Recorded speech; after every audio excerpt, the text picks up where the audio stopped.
从未见过如此滑稽的女犯人。入刑前的拍照就跟在家拍大头贴一样。女人名叫安娜，原本是政府军的一名军人，也是军中唯一一个能在3000米外击杀目标的人。3年前因小队受袭，成为一名专杀毒枭的杀手。不久前，安娜在远处摆好架势，准备击杀毒枭老大。她先开一枪引起恐慌，趁老大上车后，果断射击头顶的集装箱。最后，毒枭老大被自己的2亿现金砸死。这已经是安娜刺杀的第 N 个毒枭。安娜为了躲避毒枭的报复，故意被警方逮捕，这就出现开头的滑稽镜头。谁知就在法庭判决时，医生竟然说安娜是精神病患者。安娜瞬间不淡定了。就在医生办公室，安娜急急解释自己不是精神病，但是看到医生的表情后，便知道这医生有问题，随手拿起桌上的刀就射杀医生，而后被几个医生护士装扮的人押了出去。安娜找到机会就发起了攻击，几个医护人员也不再伪装，先是杀光了现场的所有目击者。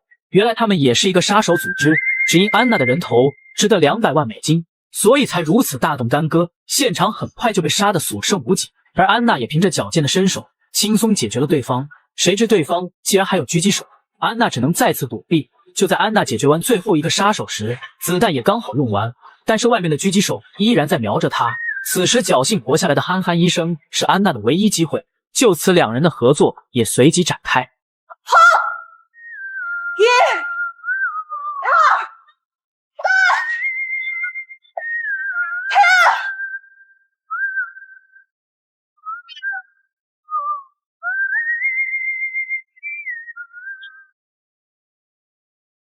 安娜成功拿到憨憨送过来的枪，并且逼他出去当诱饵。就在狙击手更换弹夹时，只见安娜双腿夹腰，妥妥的人肉枪托，果断开枪。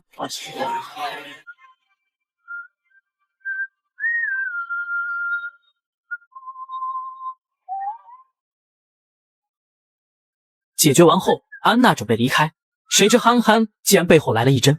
你干嘛？医院有个规定嘛，别人想逃跑要注射镇静剂。有道理。随后2人都被一伙人给抓获，但是这伙人却不是杀安娜的，而是想要跟他做笔交易，刺杀他们新任酋长。来人名叫阿泰，是利比瓦拉的皇家军官。目前老酋长的长子跟次子正在争夺权力，但是无论谁上任，都将签署种植毒品合法化，这将会是祸国殃民。老酋长不想看到这样结果，临死前交代他必须杀了新任的酋长，阻止法案的签署。安娜听后假意答应，实则找机会反击，但是反被阿泰植入纳米炸弹。看到炸弹的威力后，安娜只能被迫答应，顺便强行带上憨憨做搭档。由于利比瓦拉正在权力斗争的交战，他们只能空降过去。但是不按常理出牌的安娜，直接在半路就将同伴踹下飞机，自己也跟着跳下去。阿泰无奈只能跟随，没想到竟然直接跳到交战区，阿泰气得直接爆粗：“你在战区，你不要在战区让我神经病啊！”而后倒霉的憨憨再次遇到倒霉的操作。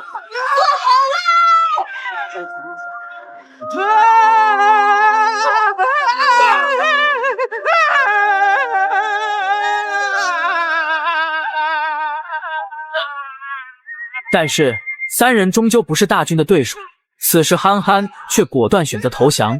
兄弟2人都以为是对方派来杀自己的，为了表示自己的清白，双方决定对3人军法处置。而此时安娜却发现远处有狙击手，决定铤而走险。将军放心，狙击手已经锁定目标，随时可以击毙。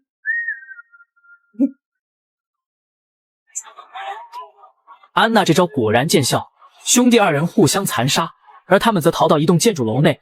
进来才发现这里躲藏着大批孩子，一直对孩子有着内疚感的安娜立刻让他们前往安全地方。此时安娜发现角落里有个披着麻布的小孩，可能因为害怕不敢离开。就当安娜靠前时，对方突然发起攻击，原来是早已在此等候的杀手。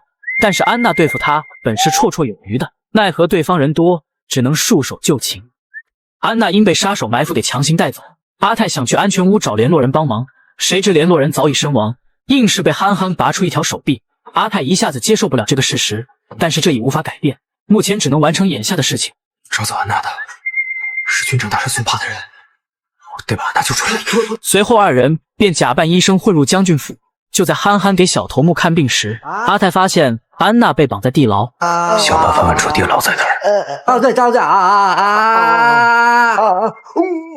地牢在哪儿？被憨憨的操作所震惊的阿泰随即发起攻击，几个酒囊饭袋的小喽啰根本不是阿泰的对手。转眼间的功夫，小卡拉米已经全部倒地。两人再次举枪对着小头目，逼问地牢下落。就在两人前往地牢时，安娜却从他们身边跑过，两人还没反应过来就被乱枪扫射。原来就在刚刚，被绑在地牢的安娜利用美色成功逃脱，但是也被一群士兵给一路追杀。几人被逼到地下制毒室，本想制作炸弹逃离的安娜再次让阿泰发飙。都什么情况？你不要再跑了！本来有办法的，现在没了。白桃炸弹，你们……阿泰听后瞬间老实，立马被自己刚刚的行为打脸。等到他们完成一切后，便躲藏起来。此时门外的士兵也随之追了进来，但是等待他们的结果就是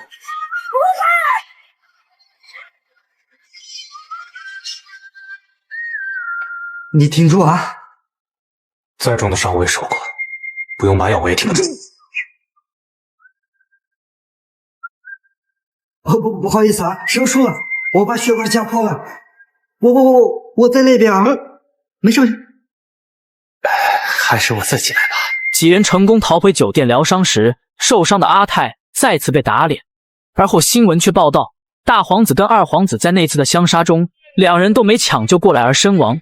此时安娜开心不已，因为这就代表她的任务完成了，可以不再受阿泰的炸弹控制。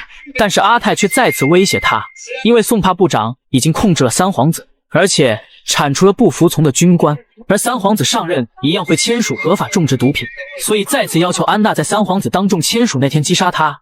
由于现场安保极其严格，3000米内范围根本没有合适的刺杀位置，只能依靠安娜才能完成。因为只有安娜能在3000米外击杀目标。就在安娜看到击杀对象时，瞬间认出他就是自己欠了人情的那个小孩。最后安娜选择打断锁住他的铁链。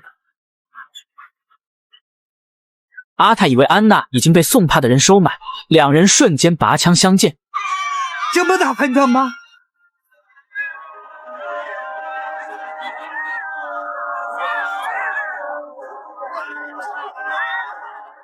最后双方因为开枪引来士兵，只能先行逃亡。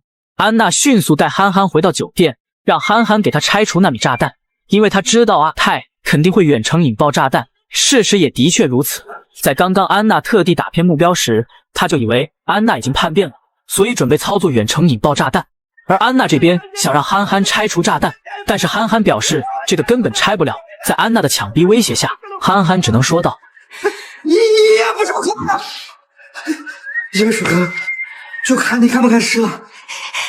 试试。憨憨的办法就是利用高强的电压，让电子设备负荷过载，但是这样对人体也有一定的危险。就当安娜还想说点什么的时候，憨憨就已经打开电压，一阵酸爽感瞬间涌上安娜全身。这种刺激的感觉，估计只有安娜才能体会得到。果然阿泰这边不能远程引爆，而安娜也被电晕过去。就当憨憨想给安娜人工呼吸时，谁？安娜，哎，你下楼就说呗，拽我干什么？来人名叫罗杰，是安娜部队时的战友，也是安娜一直爱着的人，但是两人一见面便动手，这让小编也有点蒙圈。难道是因为这位罗杰曾经绿了安娜吗？那估计早就被安娜3000米的射击水准给嗝屁了。原来3年前他们的小队遭受袭击，整个小队只剩他们2人，最后罗杰为救安娜，将绳索绑住安娜推入山崖。安娜一直以为罗杰已死，如今的打斗则是安娜责怪罗杰既然活着还不来找自己。经过罗杰的一番哄骗，安娜也不再动手。就当两人要温存一下时，憨憨又来了。我不想打扰你们的小辈山杏花，但是一群当兵的冲上来了。憨憨告诉他们，有一帮士兵已经冲上来了。罗杰看了一眼后，自信地说道：都是我的人，不会把你们怎么样。好像没给你面子啊。宋帕，原来当初宋帕想要操控三皇子上位，兵力不足的他就想到跟罗杰合作，如今大局已定，却想要铲除异己。殊不知罗杰才是真正的狠人。阿泰为了阻止法案的签署，便绑架了三皇子。安娜得知消息后，便带着憨憨来解救。安娜不愧是狙击高手，哪怕这么有幻想的动作，也丝毫不影响她的命中率。最后安娜成功救下三皇子，阿泰却随之追来，车子压过安娜准备的炸弹，瞬间炸翻。安娜上前查看阿泰的情况时，阿泰却已经挟持了三皇子。其实阿泰根本不想滥杀无辜，但是为了这个国家不再受毒品遭殃，心中也是百般纠结。如果一个国家要靠杀一个无辜的孩子来拯救，那这个国家可以原地爆炸。安娜的一句话彻底点醒了阿泰。三皇子转身说道：“就算把他杀了，他们也还会继续找其他人来签署法案。”而后他们便商讨拯救计划。安娜首先是找到罗杰，但是在跟他的交谈中得知，原来自己所爱之人才是真正的大毒枭。当初他们小队受袭，罗杰为救安娜身中数枪，但是最后大难不死，还跟毒枭老大称兄道弟。野心勃勃的罗杰直接一刀解决对方，提着人头出来征服了一众手下，而后跟军政大臣宋帕合作把控三皇子，而罗杰则负责整个毒品市场。然后见时机成熟的宋帕想要卸磨杀驴，派人将罗杰抓获。一堆废话后，便让金发妹将他杀了。谁知金发妹既然是罗杰的人，等待宋帕的就是被反杀。如今罗杰是最大的赢家。安娜见罗杰沉迷在权力的欲望中不肯收手，两人便分道扬镳。最后罗杰便用仆人的生命威胁三皇子签署法案。就在当众签署时，三皇子发话了：“我宣布，毒品种植合法化法案永不生效。”此话一出，罗杰瞬间蒙圈，现场开始混乱，拯救三皇子的战争也就此拉开帷幕。罗杰也立刻通知手下封住所有出路。阿泰带人开车在场外接应，罗杰的军队穷追不舍，直接将阿泰的车辆逼停，他们只能下车前行，但是敌方火力甚猛，将阿泰他们堵在汽车边。这是装甲车！就在他们被装甲车打得毫无还手之力时，突然的一枪解救了他们的危机。原来是安娜的重型狙击枪。我说了吧，安娜最棒，还好坦克没来。那个乌鸦嘴，走！妈呀，安娜救命啊！此次的战争从白天打到黑夜，最后也剩下罗杰与安娜的狙击对阵。罗杰被安娜的狙击枪逼在角落，为了找到安娜的狙击点，罗杰直接将金发妹推出去，吸引安娜的注意。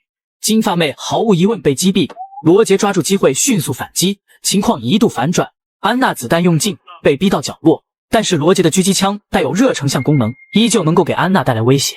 安娜打开烟火棒，影响罗杰的热成像，这样他就找不到我们了吗？没错，但是等烟火棒烧完了，我们还是得死。那咋办？你还有几个？最后一个，那不是死定了吗？是啊，那我们就死呗。罗杰，结束了。随着安娜的最后一句，手中的烟火棒向外扔去，瞬间烟火缭绕。就在罗杰还在寻找目标时，安娜已经跑了出来，然后扯下脖子上的最后一颗子弹，精准的打断锁住三皇子的铁链。罗杰也因此分神，再次瞄准时，一辆坦克已经出现眼前。此时的罗杰知道已经无法躲避，还恬不知耻地说了句：“安娜，和好。”怎么了？